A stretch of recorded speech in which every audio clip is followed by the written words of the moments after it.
Hola petits, què tal? Com esteu? Espero que super mega bé. Aquesta setmana us porto una lectura, una faula, la faula del llenyataire. Comencem!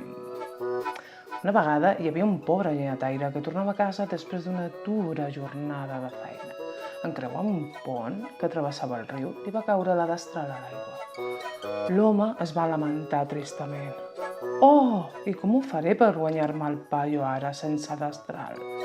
Però tot d'una, d'entre les aigües, va sorgir una nimfa i li va dir: «Espera, bon home, que jo et tornaré la destral».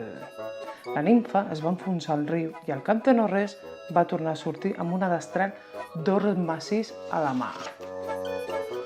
«Que potser és aquesta, la teva destral?», va preguntar la nimfa. «No, no és aquesta, la meva destral. No és daurada», va contestar el llenyataire. Així la nimfa es va tornar a enfonsar per segona vegada i aparegué poc després amb una destral de plata. «I aquesta? Que potser és aquesta, la teva destral?», va tornar a preguntar la nimfa. «No, aquesta tampoc, no és la meva. La meva no era ni d'or ni de plata», va respondre el llenyataire.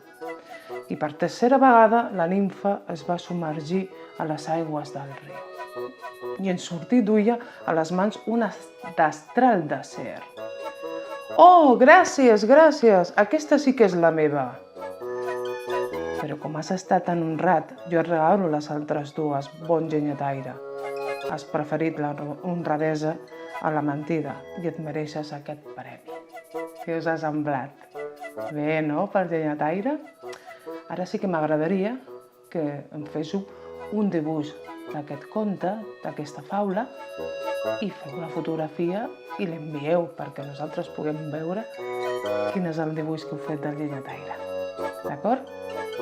Un petó molt gran, us estimem molt i us espero la propera setmana. Adéu!